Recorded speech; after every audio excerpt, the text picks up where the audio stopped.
Yeah, as much as we can. We're just, I was going to say we're slowly cooking. I'm only fresh in from the shade. Dave next to me is mostly boiled at this stage. We're just about ready to go in our first 3v3 match. South Africa versus England. Here we go. The English team spread out across the field. The South Africans in a tighter pack. Let's see what's going to happen. Advancing towards the centre of the field. It's a big gap distance. And we got a set. Oh, we've got two coming over on the left. Trying to stop him.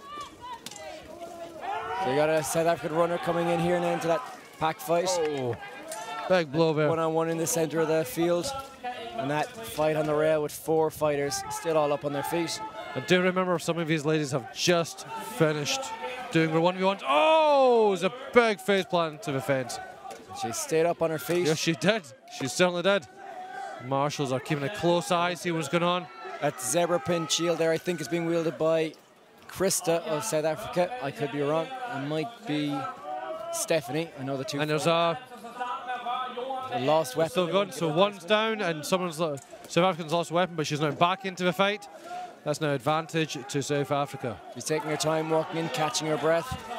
But it's a pretty huge shield, a huge helmet even. It does look a bit big in the in the beak.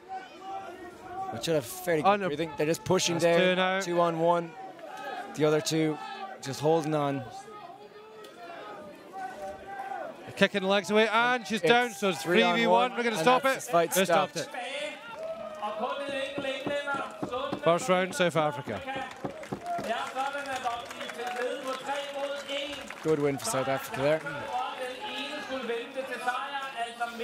And they're returning the axe that was dropped in the fight. So England putting in a fresh fighter onto the field now.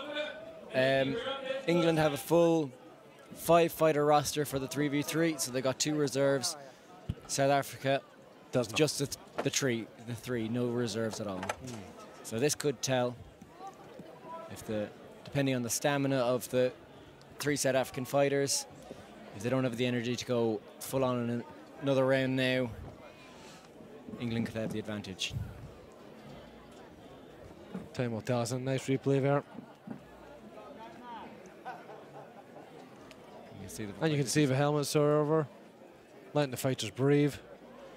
Discussing. Giving a bit of advantages. So, as I would say, what we see is nowhere near as big as what's going on down at the base level there. So having somebody in the corner as your coach to actually give you the advice you need is huge.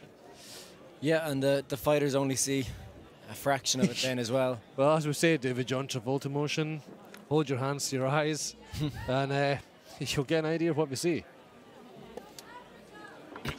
And you'll hear even less. Yes, apart from your own breathing. Occasionally you'll start hearing a loud clanging noise, and that means you're being hit. Yeah, and it's time to look around and attack back. Here we go. Sorry. England versus South Africa. Again, South Africa in a tighter pack. England need to bring this in. They've got it all to play for now. They have to take this fight. Interesting. So we've got a weird formation here. England has taken up good formation. Turn the South African fighters around. You're trying to knock them down on a charge, but it didn't seem to work out for them. Oh, is a South African fighter down? Big hit there. Advantage England. That South African fighter should have been watching out for teammates. She knew that runner was coming in. Better situational awareness should have stopped that. Big blows coming in here now. Oh, and we've disentangled on the other side. Oh, and she's gone down, but that can't happen so easily. And it's a 2v2 now. And it is. Both the South African fighters seem to be a bit taller, a bit bigger. They might have the advantage here. Well, we'll see, but we have no fresh fighters in the field just now, so. All down to their stamina now. Yep. Oh, big punch! Going to wind it up again. Oh, and a big blow, but it's been stopped. Swap fighters and turn around. but it didn't change. Oh, there's something here. Maybe an armor issue. So maybe the axe is round the back of the neck. Hooking on the neck. Yeah. Oh!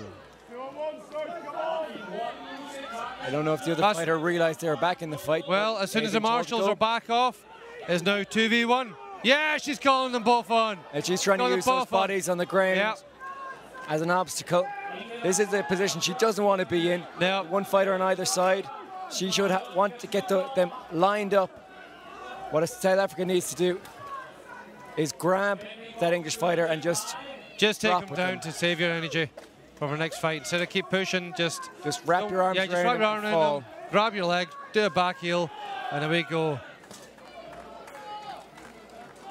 I don't know where we're going, but here we go. Yeah, I think we've decided this is the option now. Just get him down. And the other South African fighter should be working on the back leg. Just you've got to keep attacking here. If they're not going to pull her down, they need to force her down. So they're going to have to start hitting. And we're going for a back leg. No. She was gripping the rail, not to support herself, but just to get extra leverage. It's not working. Still illegal. Now, down they go. Yeah. They finally got it. Good win for South Africa. Yeah, but well done, English lassie, for standing up. Holding on. And unfortunately, that's it. Once the referees remove their poles, you're back in action. So now, will that long fight tell on the South Africans more than the English team in the long run? Well, the English have reserves. They have reserves, so they can swap and have some fresher fighters coming in. And South Africa do have a break of 3 fights now, so they should have enough time to recover. So we've got Denmark versus USA coming up next. One of the South African fighters slow to get up, but I think it's just organising her equipment more.